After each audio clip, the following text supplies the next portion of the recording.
for the establishment of friendship on a firmer and more lasting basis, for the promotion of brotherly love and kind feeling, for the mutual benefit and advancement of the interest of those with whom we sympathize and deem worthy of our regard.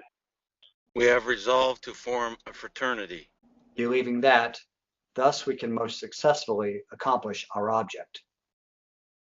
The third episode of the Theta Omicron Old Gold PIKE Cast. I'm your host, Dave Pittman, and I want to give a big thank you to my Black Sheep brothers for joining me by phone from across the country to record that preamble. I've known those guys for 36 or 37 years, and to me, they really embody what the preamble is all about. So I hope you enjoyed that.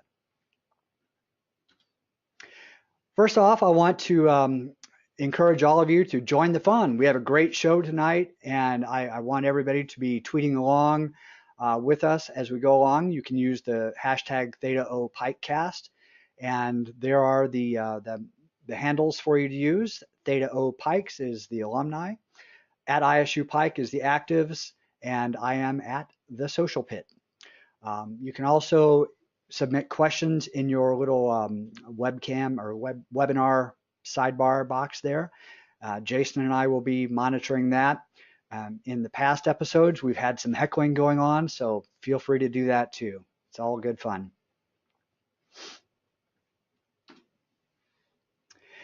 And with that, I will now hand it over to Jason Hill, who is the president of the Theta O Alumni Association, for some important reminders. Jason?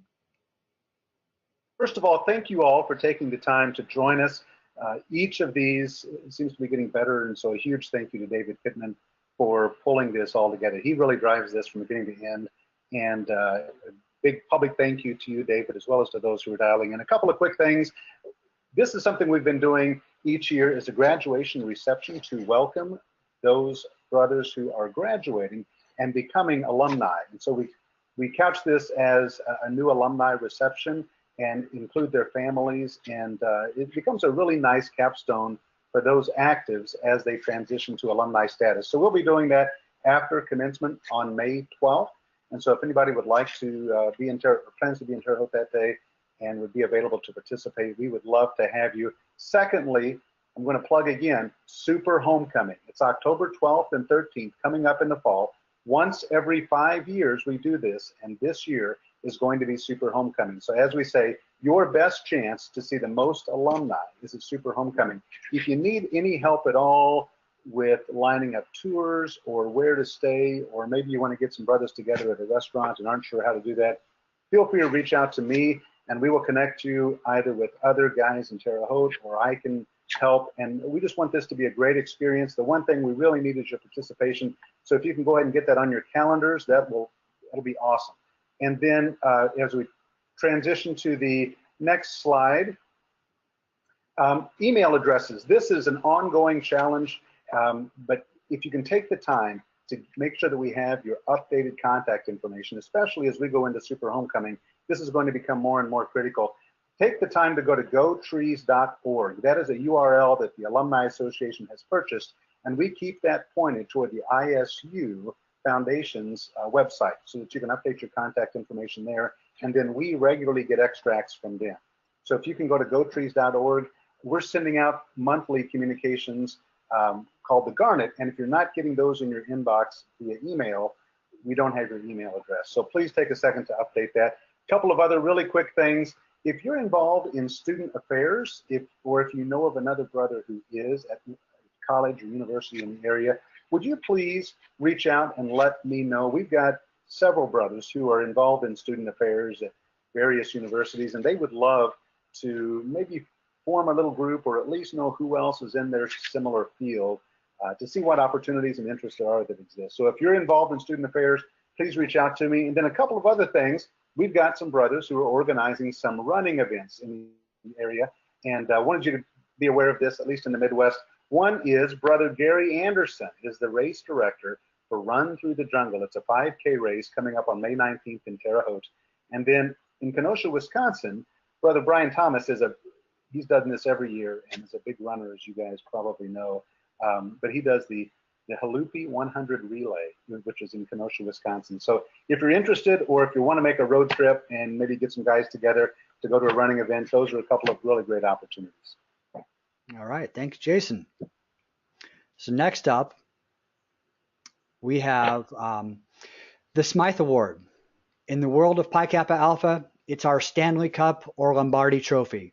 The Smythe Award recognizes the top 10% of all 220 plus Pike chapters across North America.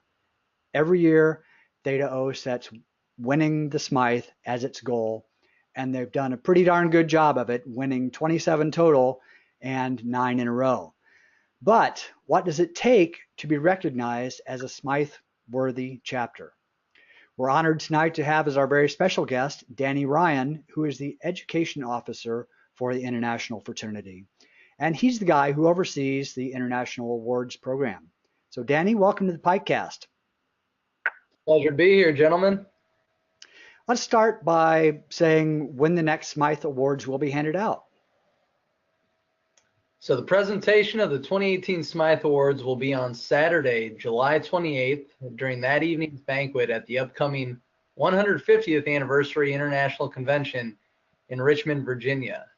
So shameless plug here, I would highly encourage everyone to join us in Richmond, if they're able, to experience this once in a 150-year event. But for those who cannot make it, we will also be doing live streaming of the Smythe ceremony that night. I think maybe you should fly me down there and I could do a live Pikecast from there. What do you think? Anyway, back in the day, I had the pleasure, I'll say, of working on the award application with Mr. Ed Pease looking closely over my shoulder. It was pretty intense back then, and I'm sure it's even more involved now. So can you tell us, Danny, about some of the criteria for the awards? Well, you're absolutely right, David. The year-end summary and international awards application, as I'm sure between Grant and Jarrett can attest, is a huge undertaking by every chapter that takes many months and a great deal of documentation, as you can see by even the smallest application being hundreds of pages in length. Now, once all this documentation is submitted by each chapter, the fraternity staff then pores over all of this information to distill a chapter performance score for each chapter, and then the award selection process is handled by a select secret group of volunteers on the International Awards Committee. Now, this committee identifies award winners for multiple different recognitions and awards, but the most notable awards are the Raymond L. Oriens Excellence Awards, which go to the top 25% of chapters, and the even more prestigious, as you mentioned, Robert Adger Smythe Awards, which goes to the top 10% of chapters within Pi Kappa Alpha. That's cool. With so many awesome chapters across well, it's North America. It used to be just the country when I was in, but now it's North America. How do you select the best of the best? Well, that's a great question, David. But before I answer that, I'll give a little more detail about the Smythe Award itself. It was named after the most impactful junior founder in our fraternity's history, as I think most people know. But the Smythe Award, since its inception, has been the top award a chapter can earn. When it was first awarded in 1930, it only went to one entire chapter in the fraternity until 1970, when the award was finally given out to multiple chapters. Then in 1980, since there were so many excellent chapters, there were garnet and gold divisions that were added, which tiered chapters based on number of fraternities on campus. So that kind of laid the groundwork then for the new divisions that were then added in 2006, so more recent, based on the number of consecutive Smythes, since chapters like Theta O make being excellent such a culture within the chapter. And I would be remiss if I did not at least mention what being excellent as a chapter today means. So just to be an Oriens chapter, the top 25% of Pike chapters today, it takes a whole heck of a lot of work, and it takes even more time and dedication to be an elite Smythe chapter. As you can see by the numbers on the screen. That's why we recognize the top 25% of chapters with the Oriens Award, and not just the top 10% of chapters with the Smythe Award. Just terrific work all around. It truly is outstanding. So with all of this in play, can you tell us about what are the longest current streak of winnings, and what, most importantly, is Theta Omicron's longest streak? Absolutely. So actually, Theta O, as most of you know, is no stranger to notable Smythe records, since Theta O not only competes with the longest streak given the 17-year run of winning Smythes from 81 to 97, but I think even more importantly, Theta O claims the most Smythe awards of any Pike chapter. And as was mentioned before, the chapter has another streak of Smythes active, and based on the divisions we currently have for Smythes, Theta O is a dynasty level Smythe winner currently. Dynasty level. That's pretty awesome. So congratulations to the current actives who are keeping that streak going, and to everybody who has gone before.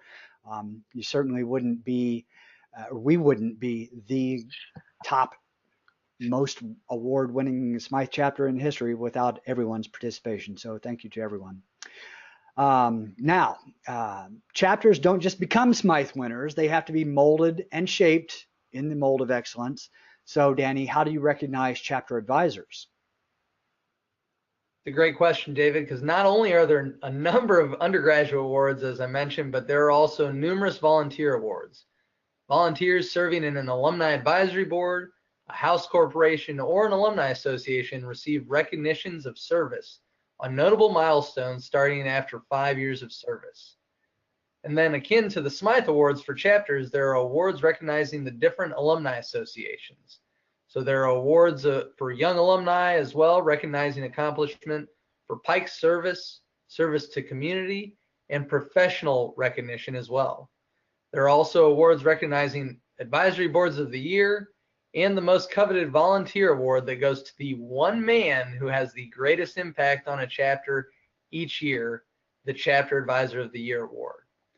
Again, Theta O deserves recognition here because of the tireless work by none other than Chapter Advisor David Stowe, who won this Chapter Advisor of the Year recognition in 2016.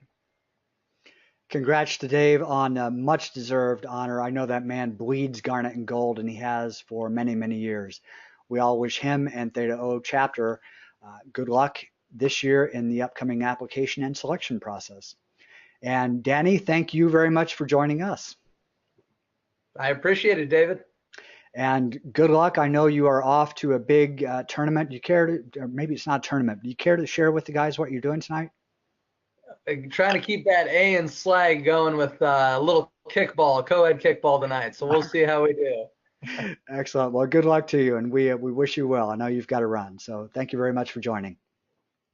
Thank you. All right. Now, we just heard about the importance of having a well-rounded chapter. In the first Pikecast, Al Perone talked about Theta O's academic excellence and how the overall chapter GPA is well over 3.0. In the last episode, we heard about a group of actives who spent part of their winter break on a community service trip to clean up an area of the Florida Keys that was hit pretty hard by a hurricane. Later tonight, we'll learn about another great community service project. But now, let's talk about athletics. And joining us tonight to do that is Grant Kinnick, who is the chapter's intramural chairman. Welcome, Grant. All right, thanks for having me. With the school year coming to a close, how are we looking this year for intramural championships? So for points, we've been in the lead all year, like 17 through 18, both semesters. It is very close. We're leading with 1,374 points, and second place is SIGEP with 1,341. So it's neck and neck, but with how we're doing right now, it's looking like we're going to pull it out. Excellent. So how much longer? Just probably a week or so? Goes until the end of April, I believe. Okay. We've got 2 more co-ed sports that are one-day tournaments, but softball and handball are currently going on, and they probably end, regular season ends in a week or 2, and then playoffs start. Okay. And so tell us a little bit about here some of the current sports. Yeah, so softball and handball. We have two teams for handball, which are gold and garnet, and then we have the three teams for softball, one co-ed, one gold, which is our main team, and then the garnet team. And gold is 1-1 currently. The garnet team plays tomorrow night. They're currently 0-1, so hopefully they'll get that win tomorrow. And then our co-ed team is currently 1-1. And then on handball, both teams are undefeated. They're both 2-0 currently, and gold and garnet both play tomorrow night. And gold will be 3-0 automatically almost because the team we play does not have a team. So it's an automatic 5-0 win. Excellent. So they're going to be 3-0. Very good. All right. Congratulations to all the guys who have participated throughout the year and are helping to bring home the championship. So good luck in closing it out. Thank you. Thanks for joining us. Next up, we have Jarrett Paz, who is here to talk with us a little bit about some of the community service. And that's always been an important thing from Donaghy Day to Dance Marathon. Theta Pikes have had a long history of serving the community. And over the past few years, brothers have expanded their reach across the country. Jarrett, who is a sophomore and a member of the Delta Xi class, is here to tell us about some of the guys who spent their spring break on a community service trip. So Jarrett, welcome to the program. Thank you for having me. So we just have a couple of photos here, or a few photos. So tell us a little bit about what the project was and what you guys did. So this past, I believe it was winter or spring break-ish, around that time. We had the opportunity to go down to Nashville, Tennessee. We did not plan on doing this Special Olympics basketball tournament to begin with. It was not on our radar whatsoever. But all of a sudden, I was in chapter. I was given a report for exec on Wednesdays, and the question was asked, why don't you see if any alumni are down there that might have something for you to do? And so, I thought about it. I talked to Ed Pease, of course, and he gave me two names. He said Tim Wiseman and John Stevenson.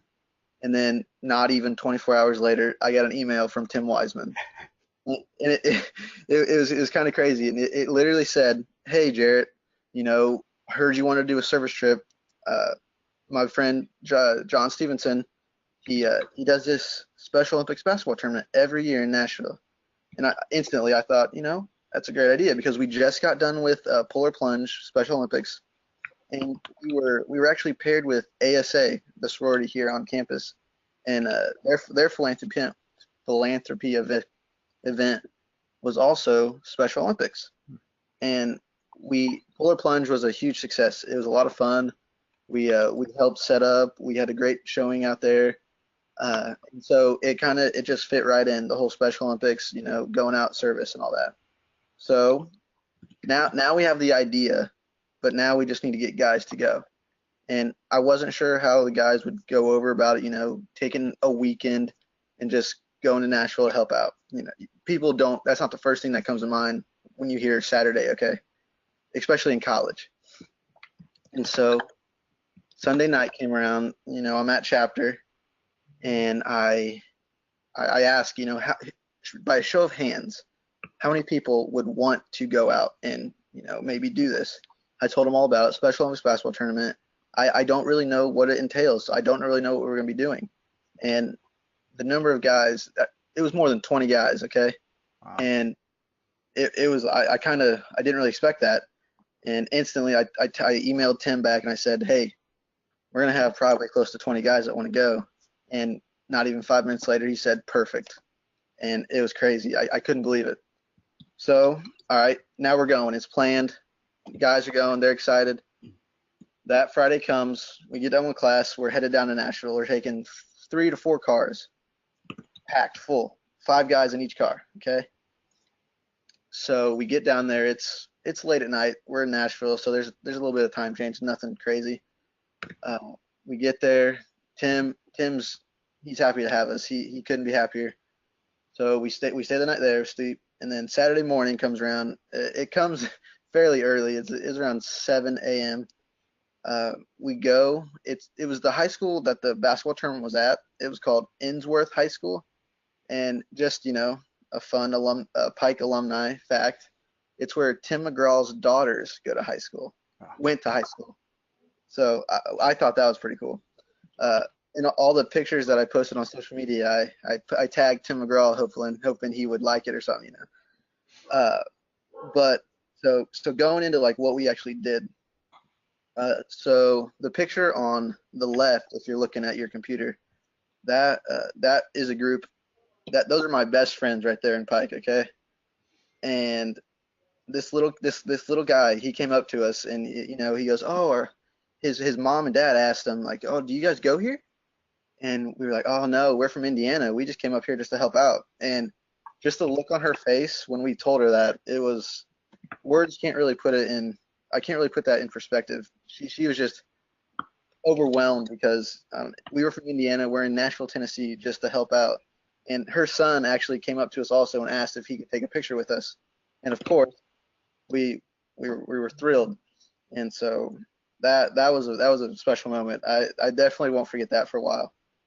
And then the picture on the right, so the whole big message for this basketball tournament was I pledge. And I don't know if you can't really see it, but on the corners it says R word with a cross through it. And sometimes we say stuff in public and we don't really think about it. It kind of just comes out. It's like our everyday language. We don't think anything of it sometimes. And we don't realize who could be around us. Maybe they aren't affected by some disability or whatever it may be, but maybe it's their sister, maybe it's their cousin. You don't really know the struggles someone else is going through just by seeing them. And so that was the whole idea. Oh God. And then going on to these other pictures, one of probably the hardest working brother that was there at that event was Casey Phillips. He on the way down there, he was bragging about how he just got certified to be a basketball referee for intramurals and all that. And instantly when we got there, they came up to us, and one of their refs and announcers, like, something happened and they couldn't make it. And we heard that, and everybody instantly, Casey, he didn't even have to volunteer. He was being told what to do, okay? And so he took over, he manned up, and he didn't complain, he didn't do anything. He was all for it. It was a lot of fun to see him out there. He's also a freshman, so it was good to see the young guys. And then, so this last picture, those were all volunteer workers, okay? And once again, you see the sign, I pledge. And every time one of those volunteer workers would come up to us and ask us, oh, you're in Pike. Why are you in Nashville? You're not from Indiana. You're not from Tennessee, are you? And we tell them, no, we're from Indiana.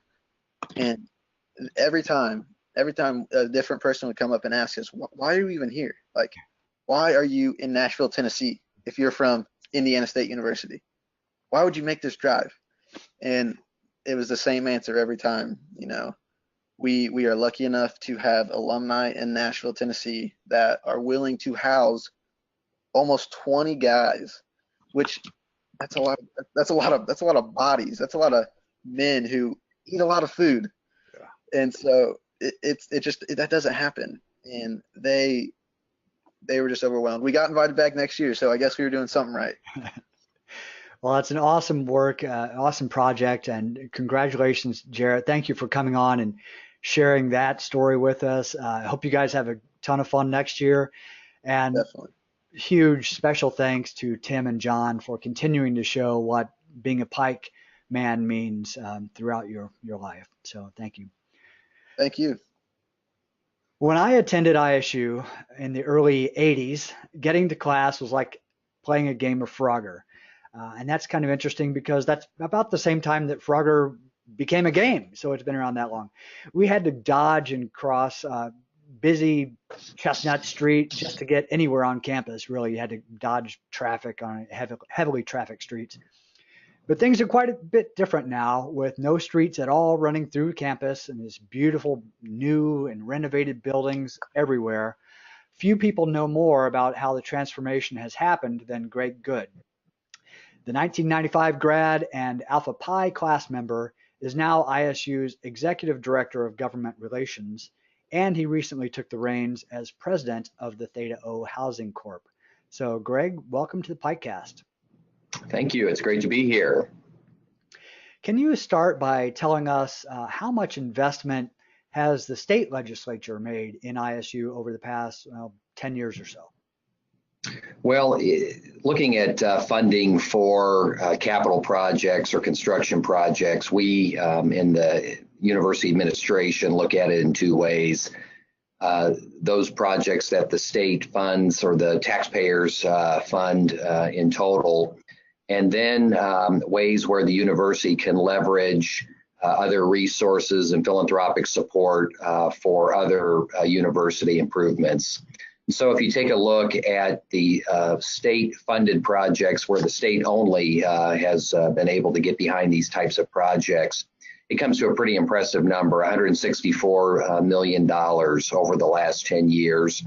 And then if you look at other projects that the university has invested in, particularly things like the student recreation center, student housing improvements in the 4 towers on campus, as well as a downtown student housing project, athletic facilities like the track and field project that recently opened near the Wabash River, as well as the ISU Foundation office and the Barnes and Noble bookstore and coffee shop. That also comes to around another $100 million. So in total, just over $265 million in total investment in the Indiana State University campus over the last decade. That's pretty incredible. And we have a couple of photos up here, and that by College of Education. So I was an education major and went to a lot of classes in the old Statesman Towers, which are, of course, no longer there. And now they have this. That's pretty phenomenal. Sure. I think a lot of our brothers will remember either climbing stairs or waiting for an old rickety elevator if you were in the College of Education or the College of Business. 2 towers that were originally intended to serve as residence halls. And during the height of the Vietnam War, enrollment soared at Indiana State. And lo and behold, when the United States withdrew from that region of the world and the draft ended, the desire to go to college seemed to not be as high. And the university faced really an enrollment crisis at that time in the mid 1970s. And so what to do with these 2 towers? They were converted into academic spaces, and they were not conducive really to learning, and very difficult for those individuals who had to take classes there. And moreover, the state measures the total assignable square footage per full-time student.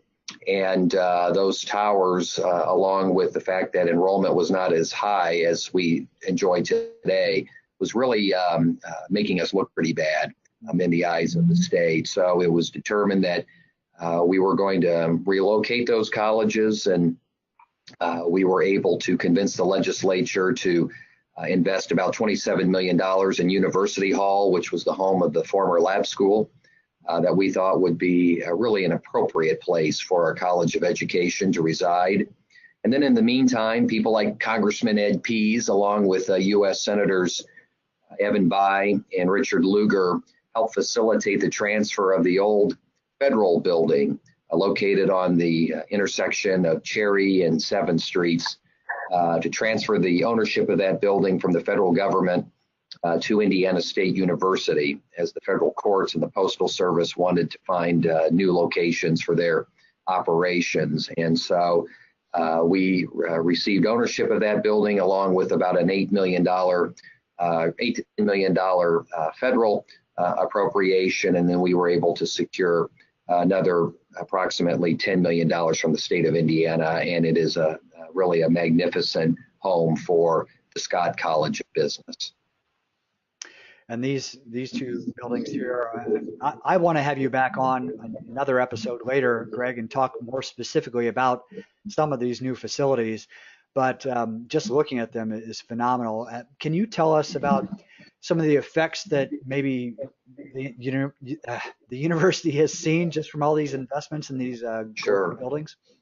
Sure. I'll first quickly point out, since you've got these pictures here, the picture on our the audience's left here is from the dome of Normal Hall, which for most of us who attended Indiana State, we wouldn't even really recognize that building because the building was closed for the most part, and it was a storage facility. But for those individuals who attended Indiana State prior to the early 70s, that was the old library. We received about $16 million from the state to convert that to a Center for Student Success. So all things relating to counseling and academic advising are now tutoring. Those activities and services take place right in the center of the campus. And in the meantime, we were able to secure $1 million gift from Gail Cook to restore the dome of that magnificent building. So it actually reminds me almost of a mini state house. It's so grand and beautiful and architecturally significant.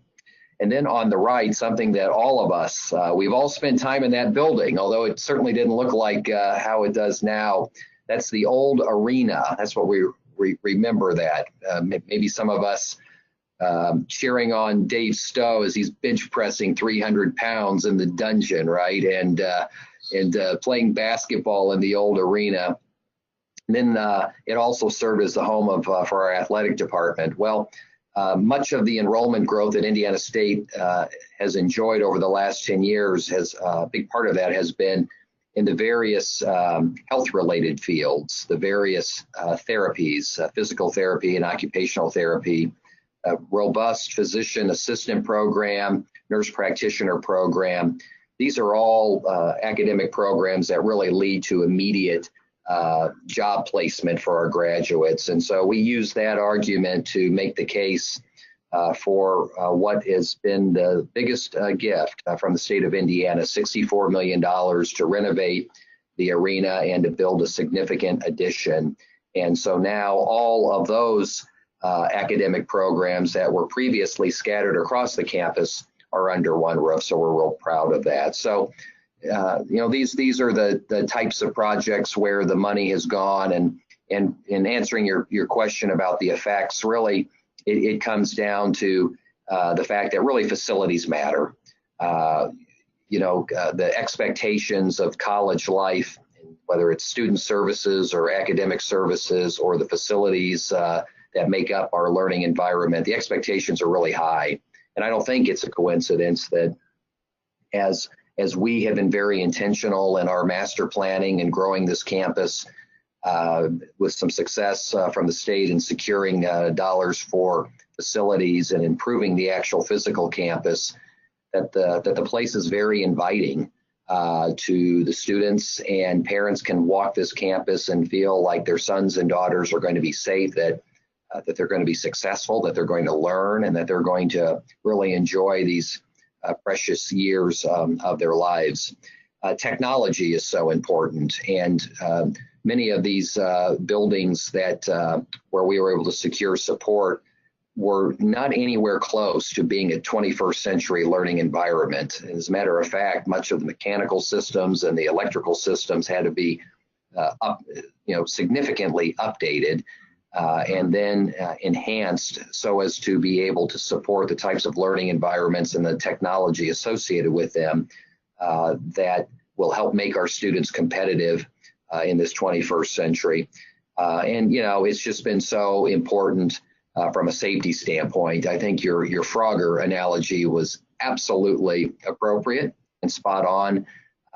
It was not uncommon for trucks and vehicles to come barreling through campus and students trying to avoid that. from an aesthetic standpoint, the campus was really pretty ugly. And we made a real significant hire back in the mid-1980s when we hired a landscape architect named Kevin Runyon, who's still with us today. And Kevin was instrumental during those Landini years to begin closing those streets. And he began planting trees everywhere and landscaping. And today those trees are mature, and it's almost like a park-like setting that is just so beautiful and inviting for people who want to study and want to work and want to participate in university life. And the campus has been named Tree Campus, I believe, or something like that, right? Yeah, for now, actually, several years in a row, we've won actually a couple of awards and acknowledgments, one being one of our nation's most beautiful campuses, which, again, for those of us who remember in the 70s and the 80s and early 90s, this campus was anything but beautiful. And as well as the Tree Campus by the I believe it was the Arbor Society that acknowledges different municipalities and organizations and campuses who are dedicated to conservation and environmental sustainability. And part of that is just planting trees and creating campus environments that help foster that type of appreciation and outlook. Well, Greg, I thank you very much. I look forward to having you back on a future episode when we can talk more about the strategic plan and some of the changes that are coming up with Home Center. That's going to be a big renovation also. And also, I just want to thank you very much for keeping ISU in front of our legislators and to help procure the funds that drive this university forward. Well, I've got one of the best jobs in the world. I get to advocate for my alma mater, and no question about it, what I learned from Pi Kappa Alpha really has made a tremendous impact in my life personally and professionally. So great to be with you. Great. Well, thanks again. Thank you. And with that, now it's time to go over to our Alumni Brothers of the Month. In Indiana, there's no bigger month than May, and in May, there's no bigger place to be than Speedway. And it just so happens that Theta O Pikes are running Speedway year-round. So Jason is back to tell us about some of the Pikes who are running Speedway. Thank you, David. And I'm going to highlight two brothers who are serving in the Speedway community right now. And I will caveat this at the beginning to say that in the brief time that I'm going to be talking, I won't even begin to do justice to all that these guys are doing in the community. The first person is Jeff Matthews. He is a member of the Alpha Rho class that was initiated in the fall of 1991. Professionally, he's really got two jobs. One is he's the managing director of Tom Burns Racing, which is a newly formed Verizon IndyCar team that will be competing in this year's 102nd running of the Indianapolis 500. The responsibilities that he has as a part of Tom Burns Racing as the managing director: sponsorship procurement, contract negotiations, hospitality coordination, hiring personnel, assignments for those personnel, managing the brand of Tom Burns Racing, logistics, public relations. He wears a lot of hats for them. It's something that he's critical to the success of that team, and those who are around IndyCar racing are familiar with Jeff and his work. He has actually been involved in IndyCar racing since the spring of 1998. Those of us who knew him as an active at Indiana State know the passion that he had for racing. He began as a volunteer for one of the race teams, and in that volunteer role has kind of grown that into what he does now, which is as serving as that managing director. The second role that he fills in Speedway, and this is amazing as well, he is the town council president for the city of Speedway. He began serving as a member of the Speedway Parks and Rec Board, and from there took different roles within the town council, and then has been elected as the president of the Speedway Town Council. So between his role with Tom Burns Racing and serving on the student council as the president of the student council of Speedway, he wears a lot of important hats there for the city. He also has a 15-year-old daughter, Rachel, who is a sophomore at Speedway High School. And I'll share that he intersects with the next person we're going to be highlighting from Speedway, Ken Hall, in that as Jeff was in a meeting for Speedway, Ken walks up, gives him the challenge, and they were able to connect then as Theta Pikes. And I'll share one of the quotes that Ken gave us completely unsolicited in his role in interacting with Jeff. And he said, to a very real degree, and so this is Ken Hall talking about Jeff Matthews, to a very real degree, Jeff may be the person who reminds me the most of Ed Pease. He's confident and principled while quiet and dedicated to the city of Speedway. And I just thought that was a great quote that would resonate with so many of us who know Ed and the legacy he has created and the role that Jeff has filled. So very proud of Jeff and all that he's doing. The second person in Speedway that we wanted to talk about was Ken Hall. And Ken, he is a member of the Beta class. He was initiated in 1979. He actually was the person who initiated David Pittman, our host for the Pikecast. Ken received his elementary education degree from Indiana State and also received advanced degrees from Ball State as well as IU. Professionally, Ken serves as the superintendent of Speedway schools, and he has filled that role since 2007. He has served in a variety of school districts prior to being the superintendent of Speedway. He was in Western Boone, Pike Township, Noblesville, Lebanon. So he has served in a variety of teaching and administrative roles, but has been the superintendent of Speedway schools for a number of years now. Another interesting thing about Ken Hall, he is the proud father of a legacy Theta Pike, Kenneth Michael Hall, who was initiated in the fall of 2006. And so Ken had the opportunity to be at the initiation of his son whenever he became initiated. Ken's wife and children are all Sycamores. He has a daughter who is a teacher, and also has two grandchildren, ages 5 and 3. And so those are two of our Theta Omicron alumni who are serving the Speedway community, and we are very proud of them. As I say, they have done much more than what I have the time to present, but we wanted to share all that they're doing as we enter race season coming up in the month of May. To transition to our military brother of the month, I wanted to recognize Jake Byers. So many of us know Jake and the legacy he left at Theta Omicron as he embraced being the recruitment chair and all of the work that he did there. Well, after Theta Omicron, he is now serving in the United States Air Force. He is at the rank of first lieutenant, and he serves as a nuclear missile launch officer and intercontinental ballistic missile combat crew commander. So a gigantic responsibility. He is in one of the Dakotas, I believe. So he is serving a very important role for our nation, and we are thankful for him and honor him and are grateful for that. Then transitioning to another item that Brandon has been chasing for us on the next slide, the Family Tree Project. And this is an enormous undertaking, and I'm so grateful for Brandon for taking this on.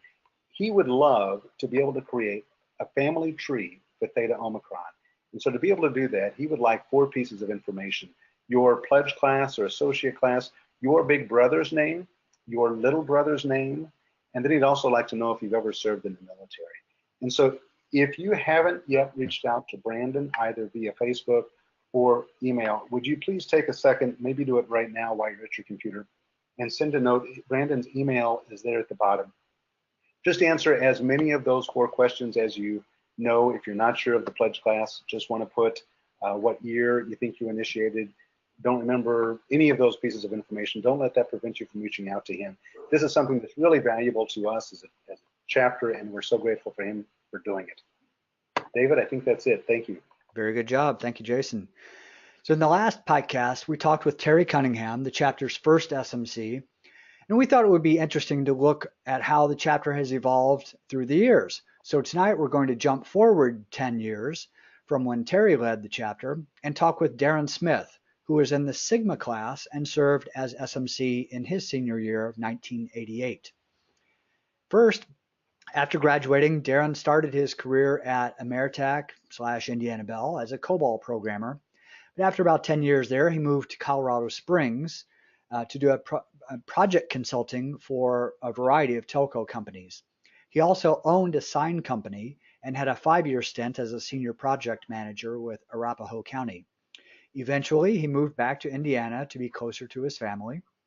And now he's the portfolio director for the West region of Anthem, which consists of 8 states.